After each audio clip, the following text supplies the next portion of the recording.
the non-drafted free agent. Now, college football's playoff will move to 12 teams. We know this. Craig was making this point earlier today. I think this was off the air. You know, there was forever and ever the championship, the national championship. In some years it was split. 97, Michigan and Nebraska. That was 1 year. Many years it was split. And you always wondered, how can they not come up with a championship playoff to decide a national title? And by the way, UPI, AP, whatever it was, I had no problem with that. It's the way it was. That's kind of what we grew up with. So then Michigan, Nebraska split it. They got to, wait a minute, we got to go to the BCS. There was controversy with that too. There's no perfect way, even though maybe a larger playoff might be that way, as long as they don't skew it to make sure they get the champions or the conferences represented they want. So we're about to, well, it was 4. Controversy, Florida State, controversy, TCU Baylor back in 2014. Now they're going to go to 12. And Brett Yormark is saying they want 14. My question is this. Can we not, in this day and age of so many changes in college football, just take a deep breath and enjoy what we have? I think that y'all didn't exactly hear what I said, and I don't think Sam did either. Brett Yormark said that he wants to see how this playoff plays out, but that he is ultimately in favor of 14 teams, but that he wants to see how this year plays out. He specifically said that. So, yes, we can sit and see how this plays out, but we also ultimately know that the plans are already being forged for the future, because how long is this upcoming playoff deal, guys? It's not 10 years. No, it's like 6 years, right? Yeah, it's like a handful of years, and they're already on to the next thing. So, and there's a look-in. There's a look-in that's Brett Yormark designed so that if the ACC crumbles, which they've been like, I see like they've been on this edge of a cliff, according to some, for like 17 straight weeks now, and I feel like they're still not on the edge of it yet, but it's like being portrayed as like any moment it's all going to fall, and I don't think we're there yet. I don't know. I don't think we're there yet. I think we're getting there eventually, sooner than any of us ever expected, but like, today's the day it all dies, like that kind of, like, I've been seeing that for like 2 months, and it's still around, and it's still going to be, but you do have to position yourself, and so that look-in is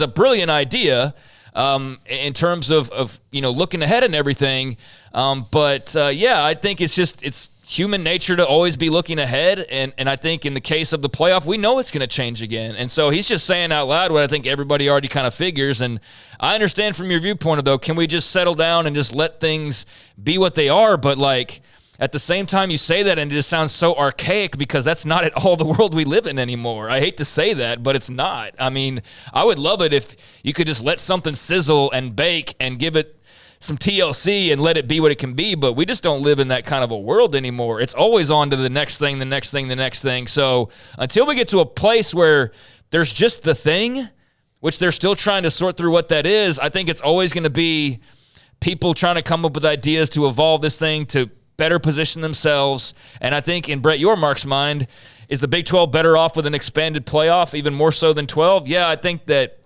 he believes that, and that's why he will eventually push that. But he did say, to his credit, let's watch this year and let it play out. So I wish we could all do that, but it's not realistic. Why would 14 be better off for the Big 12? Because there's 2 extra spots to potentially get a team in. It's that simple. That's the thing we talked You would about hope before. that's the case. I know, but that's the whole idea, though. But the only way that they can ensure that could ever happen is more spots. Right. Now, it might be a fool's errand most years to say that. Sure. I mean, that's the thing, is that I don't agree with him for what it's worth. No. I don't want to see 14 already. No. I don't, but No. I know what he's trying to do. Look, I only want to see 14 if 12 is so much of a like missing piece that like you have to. Right. You know, like I don't really think we're going to bog down on the 13th team and be like, they deserved a shot. I don't think that we are. You know, and look, the long-term effects that, like, the problem about changing it so fast to me is, look, college football has been one way for so long, and then they've minorly changed things,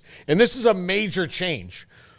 well, even though it's a major change, the things are going to look almost exactly like they did before because of the way that they changed them. But there could be ripple effects that do benefit the Big 12 and the ACC. We just don't see them yet because of a chance to play in the playoff or that it becomes a bigger deal. We don't know, but we do know that the SEC and Big 10 are going to try to block off as many of those spots for them as they can and every which way that they can. And here, this way, you know, if you have 14, there's a chance to have one of those years where, hey, if you've got 4 Big 12 teams that are really, you know, tearing it up, maybe you more can like get 3. More like 3, but max, yeah. But I mean, I know that you're trying to think of the reason that Greg Sankey never said he wanted, you know, automatic qualifiers is he knew as soon as you get to 3, then you have to stop and you have to go to the next 3 and the next 3, which means that you have to maybe give one to a team that's not the SEC that the SEC would have deserved. And in his perfect, you know, scenario in his head, which is more likely than any other conference, he can be like, well, I could have 6 teams in this thing, but because you guys have to have 3 and you have to have 3, we only have 4. So, you know, in the same logic, the Big 12 knows that the only way that they will ever be able to maybe get 3 is if there's 14 teams. Yep, that's the only way. It's the only way. You know, it's just, to me, it's interesting. I read the article from Ross, and you already have, well, yeah, but the group of 5 team might be ranked 23rd in the country. But they're in it. Doesn't matter where they're ranked, they're in it. If they're the highest ranked group of 5 conference champion, they're in it. Yeah, but it's like, you know, I understand the turf war. I get it. I understand the conferences that have more blue bloods and alpha dogs and all of that. And yet it just seems like, are we really going to still, even with 14 or 12, is it really going to be fair? Is it really going to be wide open? And is that asking too much? Fair, yeah, it is. Yeah, it is. Why? Because that's not college sports. It's not about being fair.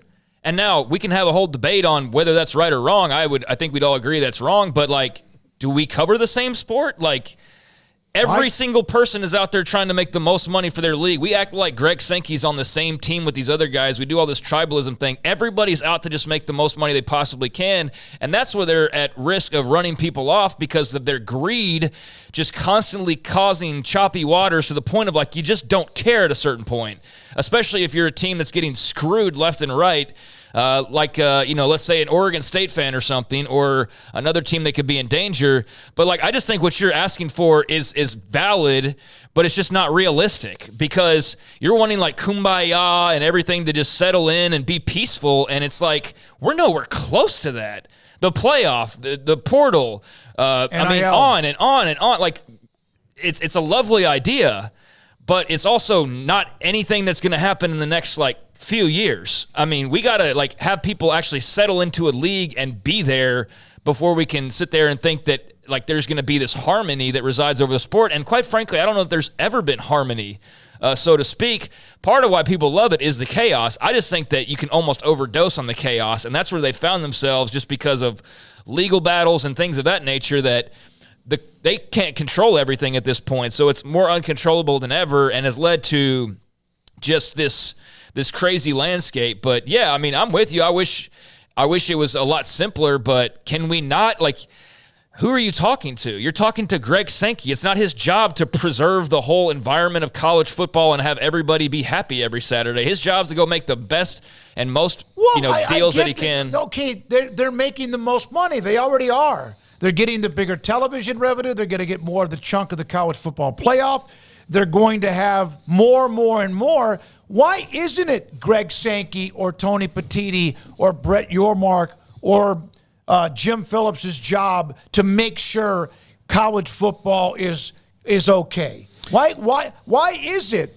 I mean, what are we doing here? Well, and look, is it AT&T's job to make sure that Verizon and Cricket and everybody else is doing really well, or are they worried about what AT&T does? Yeah, they're probably worried about themselves. I think in the grand scope. But we're comparing it now to, like, technology and. Well, it's the only way to separate what we're talking about. No, I'm not saying that's not what they should do. No. I'm saying, is that really what we want? No, it's absolutely not what we all want. We've all said that. I asked Brett Yormark, it's like, do you feel like, especially when it came to expanding the NCAA tournament, the basketball tournament was, if you walked in, like when he went to the game, I said, if you walked in and surveyed every fan there, you would find that 99% of them are like, don't do anything. Yeah, leave it alone. Leave it alone. Leave it alone. So why do you feel the need to expand it if the fans who are consuming your product like it exactly the way it is?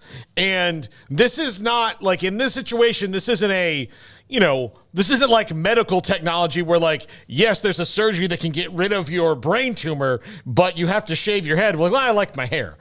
That's not one of those irrational arguments. Like, this is, the fans know what they like and they know what they're going to consume, and they've shown you over and over again. The leaders think that no matter what they do to the tournament, it's always going to be popular. Yeah, but they're not worried about any kind of negative consequences, which, look, ideally, and the reason this went awry is that you had conferences decide that we are going to look out for ourselves and we're going to grow the units that we have, as opposed to doing this collectively, because college football is a different kind of thing.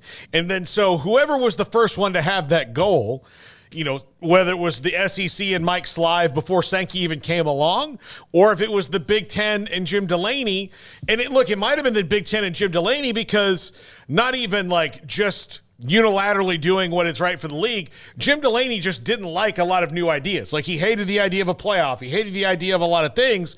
And because he was so powerful, he just kept knocking them down. So then you sent a sentiment through all of college athletics, which is, well, my job is going to be to fight for here.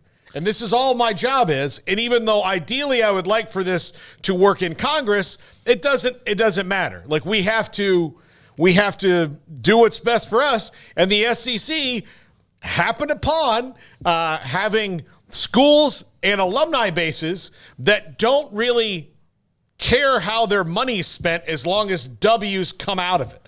That's why the SEC is kind of ahead of a lot of these schools.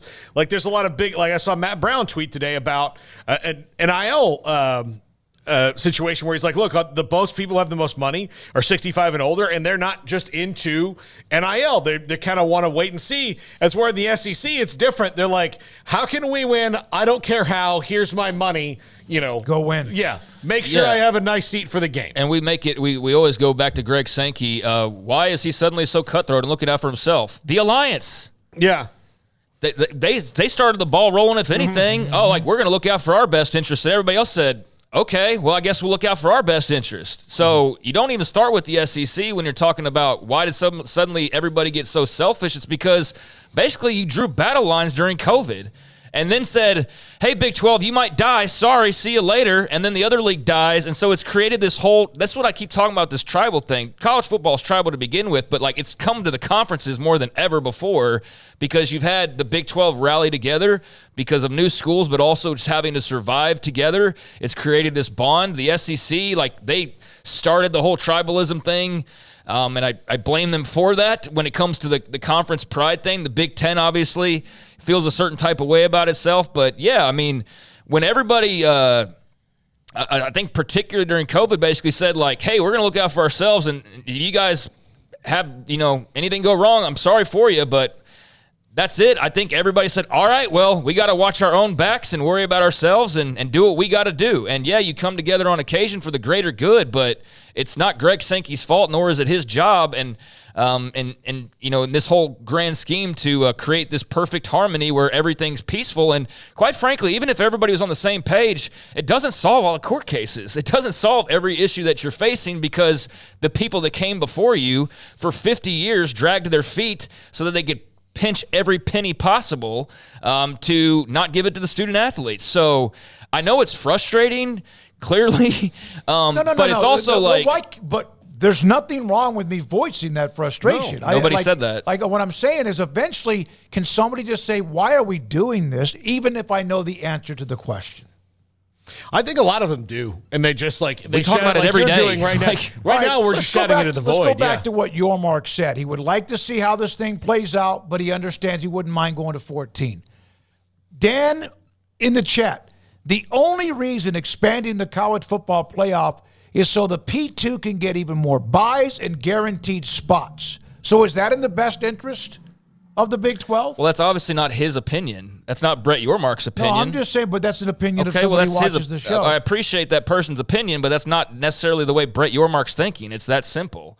I mean, he's going to have to sit there and look at it from that angle, but clearly if he's saying, I want to see how this year works, which we keep glossing over, but I am in favor of 14, he's thinking about his teams and how they can possibly get in more teams. Now, if you get into negotiations and it becomes clear that that's just going to be 2 more SEC or Big Ten teams, then obviously that's not what he wants. But that's not what he's talking about. He's talking about, ideally, a situation where there's 2 more at-larges. But that's all he's saying right now. Of course, that doesn't account for all the actual things that will come from that, but he's not dealing with that right now. He's dealing with the idea of what can I do for my conference to try to get more teams in? What are the only ways possible outside of winning and having more spots for us to be able to get in? Because our 3rd team is not going to get the same respect as the 5th team most years in the 2 other conferences. That's quite. That's true. And so look, he's banking on. And I'm look, not sure your second team is. They might not. And I do think that